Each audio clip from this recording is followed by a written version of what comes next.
Alrighty, we're gonna try this out. We are back with Dissident by Lisa Beeson, Book 4 in the Transcendent series. Chapter 4, Part 2, as I'm filming it, because it is a long one. I've been rotating dogs and cleaning their areas all day, so I'm sweaty and I'm dirty. And we might have a little bit of noise. Just a wee little bit of noise. But let's try this out, huh? Chapter 4, Part 2. 9:47 p.m. Which, let me just see here, because the significance of these... yes. So, the previous section we did was Ellie and Taika at 9:47 p.m. Hi, baby. Do you want the petsins? Do you want the petsins? Okay. Bye-bye, have fun. Kitty's not here. You silly butt. So now, after we followed Ellie and Taika to a point, we're going back to 9:47 p.m. Hold on, Annie, you're going to be next. Skylar peered out from her hiding place under Enzo's house, behind the old train car wheels, lying on her belly in the soft grass, barefoot and still in her pajamas. She watched as Gordon strode past the fish pond towards her tent. He peered inside, and when he didn't see her, he tried picking it up from the top. When the little red pop tent easily lifted off the ground, he knew immediately that she wasn't hiding in there. He tossed the tent aside, causing the contents that had been inside to spread haphazardly over the grass.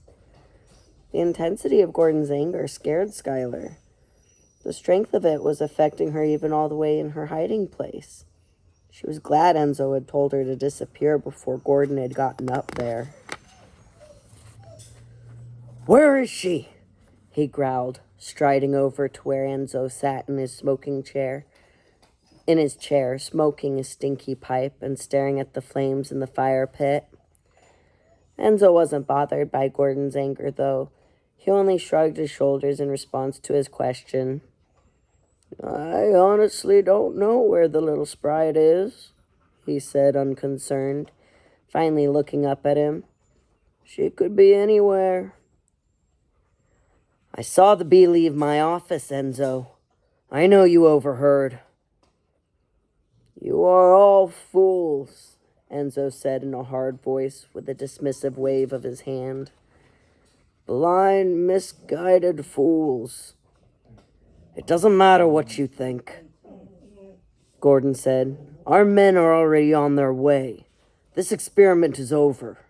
The cause must move on." Enzo blew out a long skein of smoke into the space between them, as though he could not care less. "Father insisted that we bring you here," Gordon said, with a frustrated shake of his head. "He said that you were an asset to the cause, but you've been nothing but a hindrance, haven't you?" "Not at first, but I managed to put the pieces together. The funeral was just a sham to bring me out of hiding, I gather. And in turn, I brought my son and grandson to you all as well. Very clever." He puffed at his pipe and thought, "Criminy, Marcus must be at least 115 now. Ozza's somehow keeping him alive then." He took Gordon's silence as a yes, and chuckled while shaking his head. "But with everything those terrorists have done to your cause, it'll never work without the girl now. You know that, don't you?" Enzo pointed at him with the mouthpiece of his pipe. "And you lost her, and half the people here. Marcus must be very disappointed with you. He always did have a nasty temper when he didn't get his way. Gordon clenched his hands into fists and scowled. Shut up! Like father, like son, I see. Enzo blew out another skein of smoke and smirked. Once the others are wise to what was really going on here, you might just have a rebellion on your hands. I doubt it. We can fix this. Not that you'll be around to find out, Gordon growled. You have worn out your welcome, old man.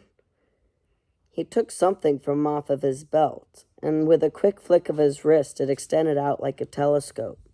It looked to Skylar like some kind of black wand with a two-pronged fork at the end.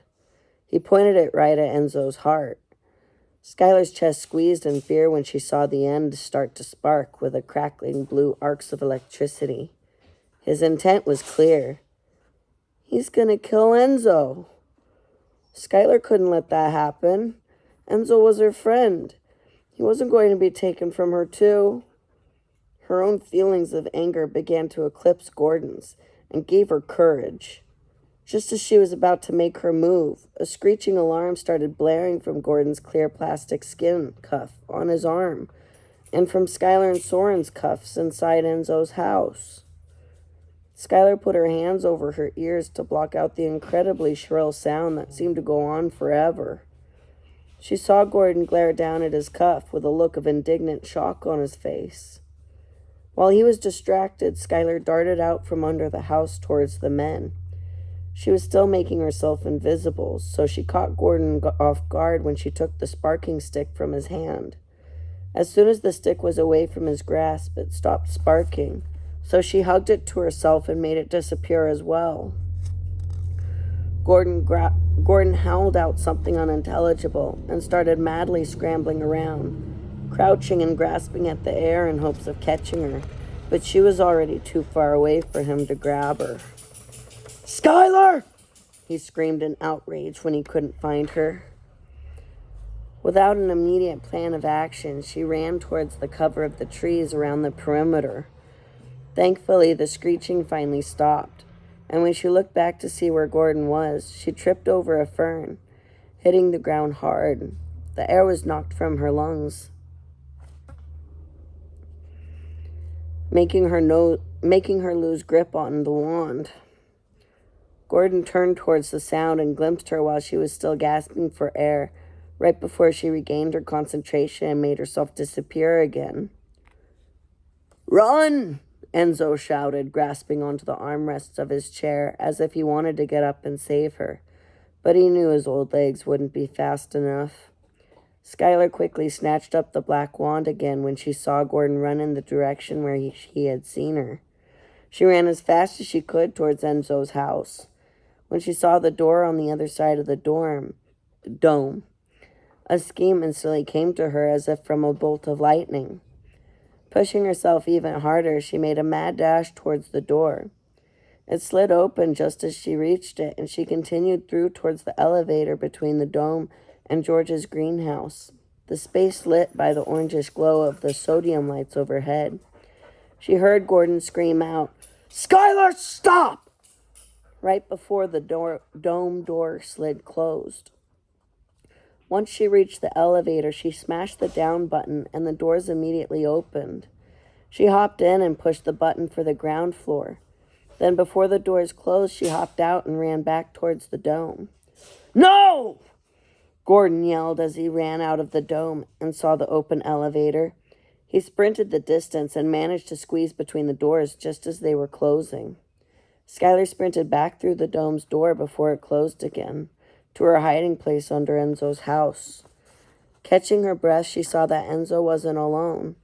Azza and Claudia were walking quickly towards him from the door on the other side of the dome. There was something in the way they were looking at him that frightened Skylar. Something had changed. After everything we suffered, Azza, Enzo asked him with an incredulous shake of his head as the two approached. Because of everything we suffered, Azza answered. How can you live with yourself? You and I both know that there are many things people can learn to live with, Asa said. We do what we must to survive. We will not hide in the shadows in shame and obscurity any longer. We are meant to be more than that. We are meant to make the impossible possible. We are meant to be the leaders of men, not to dominate, but to elevate them to their true potential. That's Marcus talking, Asa. Those were never your views. My views have changed. And why is that, old friend? Think on that. Think hard, please, before it's too late. Shut up, you stupid old man, Claudia shouted. You don't understand anything. We're trying to make things better for everyone. So stop wasting our time and tell us where Skylar is. Skylar didn't understand why everyone was looking for her, or why they were being so mean to Enzo. Without warning, Enzo's porch lights and the sodium lights outside went out with a pop. Saved from total darkness, Skylar could still see by the light from the flames in the fire pit and the bright full moon overhead. What we're trying to do is important, Enzo. I can't allow you to stay in the way of that just because you're too stubborn to open your mind. Not when we're so close. The cause is bigger than you and me. It's more important than the ties of old friendships. A low whirring sound coming closer and closer to the rooftop distracted Skylar from the conversation. As the sound came nearer, it felt as though the air around her was rapidly pulsing with the noise. She inched towards the backside of Enzo's house and looked up through the glass of the dome to see a couple lights in the sky and realized that the sound was coming from two black helicopters. The bigger helicopter passed over, and the smaller one stopped to hover right over the top of the roof. Then, to her horror, men in black armor, the same as in her and Soren's recurring nightmare, slid down on ropes to land on the roof. They spread out, holding their guns ready. Skylar clutched the black wand to her chest as she shook in fear. These were the men who had taken her parents away. Grandma Mara had somehow convinced her and Soren that they were the police. But seeing them again, Skylar knew they weren't policemen at all. Soren wasn't here to seal the door against them this time. Her need for her brother increased 100-fold. The world was so much scarier without him by her side. She had to put her hand over her mouth to keep from screaming when one of the men started smashing the glass door to Enzo's dome with the butt of his gun. She went to crouch under the porch steps, watching him smash the glass repeatedly until there was an opening large enough for him to get through.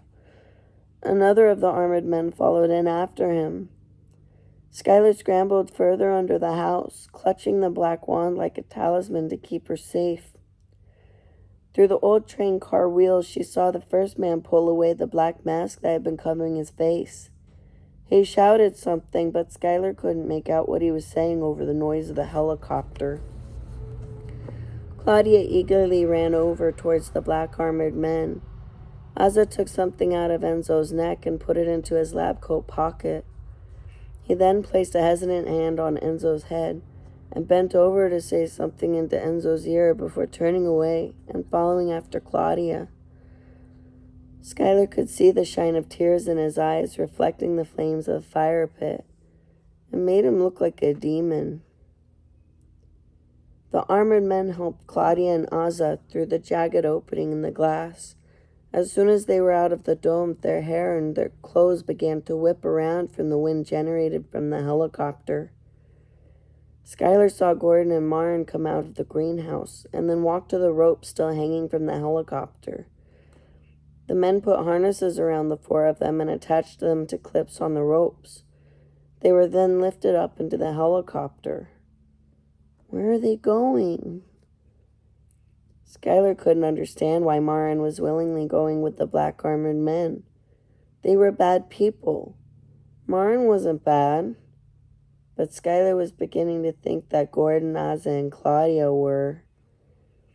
As soon as they were in the helicopter, the four black armored men left on the roof, crumpled to the ground one after the other, as if they had all suddenly fallen asleep.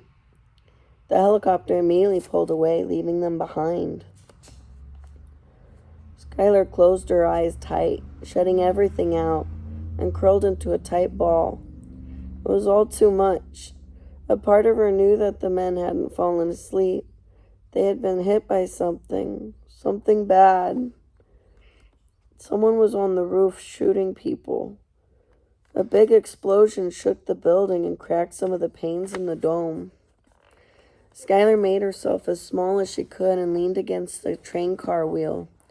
She desperately wanted to be back in her dream, safe in Ari's arms. Come back and make it all better, Ari. I need you. Hi, baby. My pretty girl. When there was nothing but silence, Skylar peeked out to see Enzo still in his chair.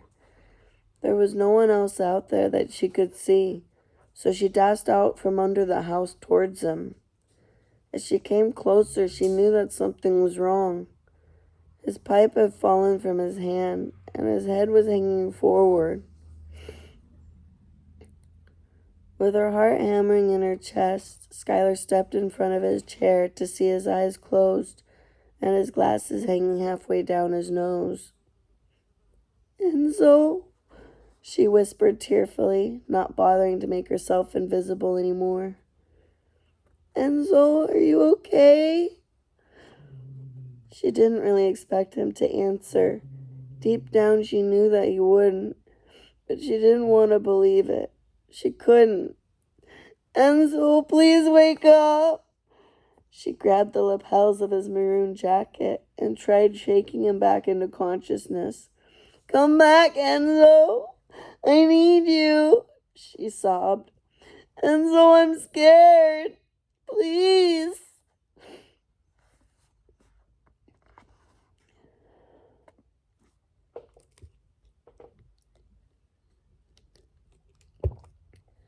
"9:59 p.m. Cam lay motionless in his hiding spot in the greenhouse. He could feel his heart pounding throughout his whole body as two of Anaximander's asshats walked in to sweep and clear the greenhouse. He didn't bother calling them suits anymore. It was too dignified a moniker for them. Cam knew that he was perfectly concealed, however, because Tober had made sure of it before hiding himself. The special suits they wore cloaked them visually and dispersed their heat signatures to blend in with the plant clutter surrounding them. It broke up their silhouettes so the infrared sensors in the goggles the asshats were wearing wouldn't pick them up. The asshats passed by their hiding places without a clue, continuing on towards the back of the greenhouse. Cam smirked triumphantly behind his mask, the only movement he dared make, and had to admit that Cale had access to some top-shelf Black Ops gear. Concentrating back towards Enzo's dome, he looked through his night vision specs to where another asshat was smashing the glass door to pieces. He used his ability to focus in his vision to look into the dome where Claudia was standing next to Ozzy in front of Enzo. It still galled him to think that he had been attracted to such a duplicitous liar. Claudia and Ozzy had been talking to Enzo earlier, but now Enzo was grasping Ozzy's wrist, which was going for his neck, as Claudia stared at him as if she was concentrating on something. I couldn't find her, Gordon's voice shouted angrily above the noise of the Blackhawk, distracting Cam from the scene. They must have just come out of the emergency stairwell. I was lucky I got off the damn elevator before they cut the power. They shouldn't be able to access our systems. We can't leave without her, Marin's voice insisted. Marcus wants them both, and the twins do much better emotionally when they're together. We don't have time, ma'am, one of Anaximander's asshats responded. The terrorists are in the immediate area. We can't endanger the others. We have to leave now. The squad downstairs will search for her and bring her with the rest. Cam didn't move a muscle. He didn't even breathe. So Marin wouldn't pick up anything with her supersonic hearing as the four of them passed by. He still couldn't believe Marin was in league with the Reinholds and all the Anaxmander asshats. She'd always been so nice. No one had a clue. Not even Ari had picked up any evil or conniving vibes from her. Just like Ozza and Claudia. Well, I guess if they thought what they were doing was right, there would be no reason to give off evil vibes. He felt bad for George. Ever since the man found out that his girlfriend had been lying to him and spying on everyone for Anaxmander, his face had held a perpetual grim and haunted look. As soon as the four of them went out the door to the open roof, Cam allowed himself to breathe, and he saw Ozza and Claudia following the other asshats out the dome. While they were busy hooking onto the rappel ropes hanging from the Blackhawk, Cam raised his head infinitesimally to aim the tag launcher, hidden under some camouflage netting. He adjusted the tip of the muzzle, barely poking through the small hole in the glass, and aimed at a place on the bottom of the helicopter that wouldn't be easily seen by the naked eye. Once the four traitors were in the copter, Cam squeezed the trigger and launched the magnetic tag. They needed to find out where they were going. They'd found out that the New Mexico compound had been shut down and evacuated for a while. It was just a cardboard city with a skeleton crew operating a communications hub now. He heard 4 quick reports from Tober's sniper rifle just before the copter pulled away. Cam glanced over to Tober's hiding place across the walkway to see him remove the muzzle of his gun from the precise circular hole he had made with his glass cutter. He turned to Cam to give him the hand signal that meant that he had dispatched the targets. Cam pushed... Oh, this dang fly is like attracted to the camera. Keeps going right there.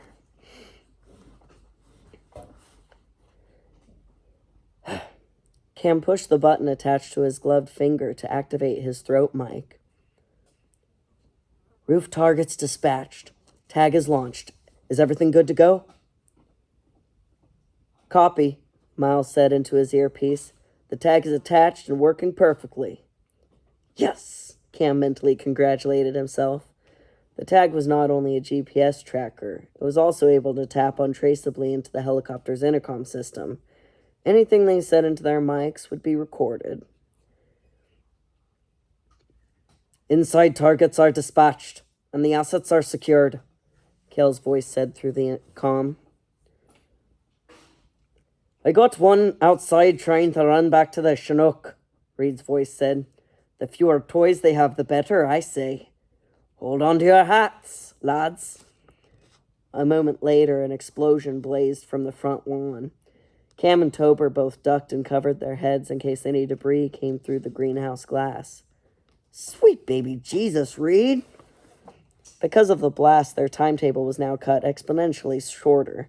They had to get everyone out and away as soon as possible before law enforcement arrived. Cam quickly broke down the launcher, and just as he was putting it back into his pack, he heard a child's voice screaming something hysterically. Skylar! He focused in his vision and saw her pounding on Enzo's chest with her little fists, his limp form unresponsive. Without a second thought, Cam raced out the greenhouse door towards the dome. Ignoring the bodies strewn across the open roof, he ducked through the hole in the glass. Skylar! He called. At the sound of her name, her head popped up over Enzo's shoulder, and she disappeared. Cam took off his hood, the specs, and mask, and went down on his knees to seem less threatening. Moxie, it's me. It's Cam. Get away from my camera, you stinking fly. Hi, baby. Mashallah, bye-bye. Restore power, he heard Tober order through the comm. The lights immediately came back on, and Cam was tackled by a mass of frizzy white blonde hair and wiry little arms. Cam, you're back! Skylar sobbed into his ear. What's going on? Cam puffed her hair away from his face and wrapped his arms around her. "It's all right, Moxie. All the bad guys are gone now," he said, trying to comfort her while turning her away from the dead bodies. "Why did they go with the bad guys? Why are you dressed like that?" She sucked in a quick breath. "Who's that?"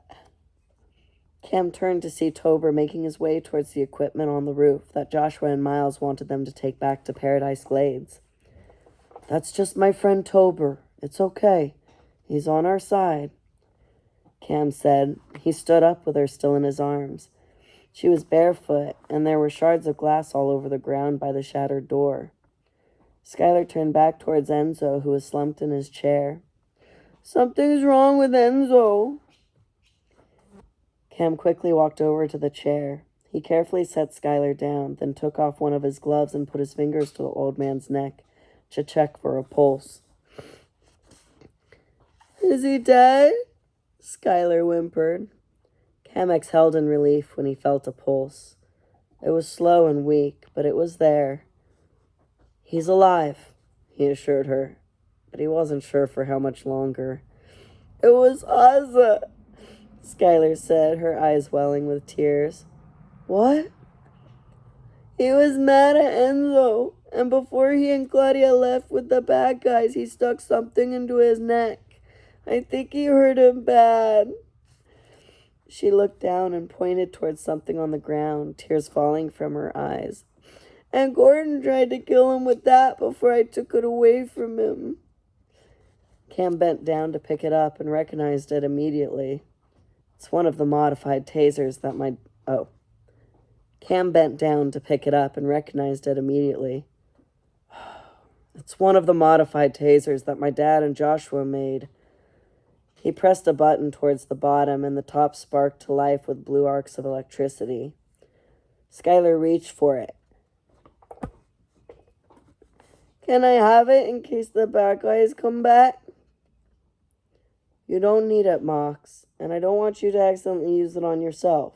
Trust me, it's not as fun as you think." Cam let go of the button and collapsed it to its smallest size, then attached it to his belt. "Anyway, we're taking everyone to a safe place where the bad guys won't find us." "Did you find Ari?" the little girl asked, hope brimming in her eyes. A quick twinge of pain twisted his heart. "Not yet." Skylar came over to squeeze his hand, as though she knew how much he was hurting. "It's okay, Cam. Ari's in a safe place, too, and she'll come back as soon as she's strong enough." "How do you know that?" he asked. Cass had told him as much, but how did Skylar know? "She said so," the little girl said with complete confidence, then began poking the tip of her tongue through the hole where her front tooth should be. "When?" "In my dream. I wished on a star and she came and saved me from the sea monsters in the fish pond." "Skylar," he began, trying to find a gentle way to dissuade the little girl from her fantasy. However, something pricked at the back of his mind. Then it hit him. "Oh my gosh, what is your deal, Fly? Why do you want to be over the camera?" If it's not the dogs, it's a dang fly? What the heck?" Go. I'm about to smack y'all. I wonder if I spray some Febreze, they'll be less inclined.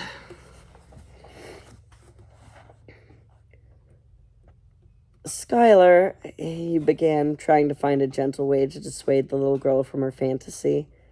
However, something pricked at the back of his mind. Then it hit him. Ari had told him that she could sometimes go into other people's dreams. Why not Skylar's? He dropped to his knees in front of her. "Did she say anything else?"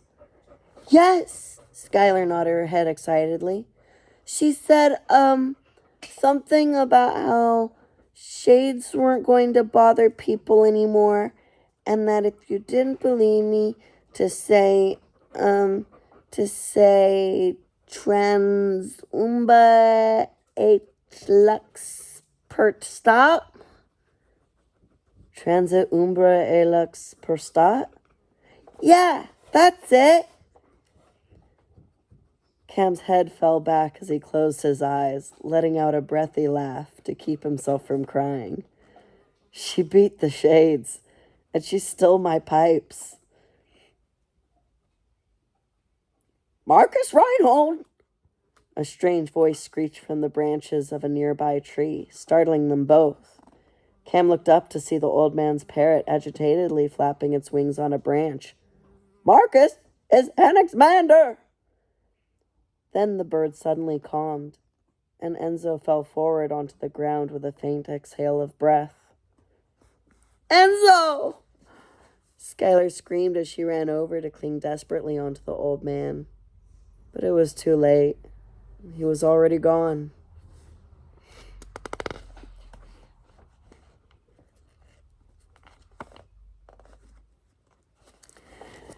And that was the end of Chapter 4, Part 2. How cuckoo banana splits were those two one chapter. I had to split it into 2 parts. How crazy was Chapter 4?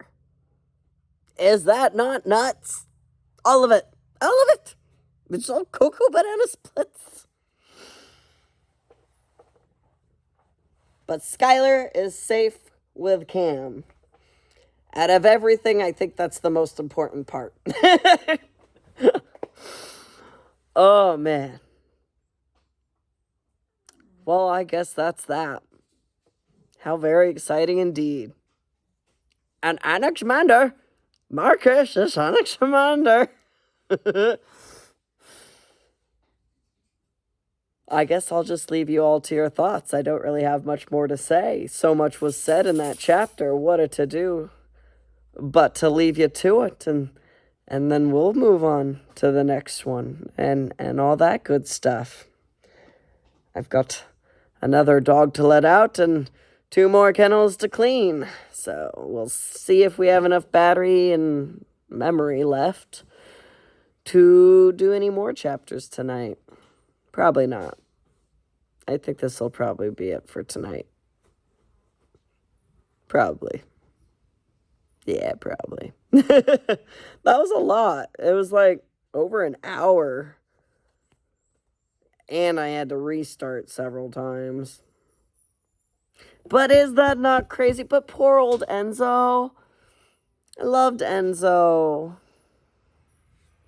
He was the true hero here. But I guess that's it. Thank you for joining us for Chapter 4, Part 2 of Descendant by Lisa Beeson, Book 4 in the Transcendent series. I can't believe we're just on Chapter 4. I feel like I've been reading this forever. Well, I kind of have. Peace.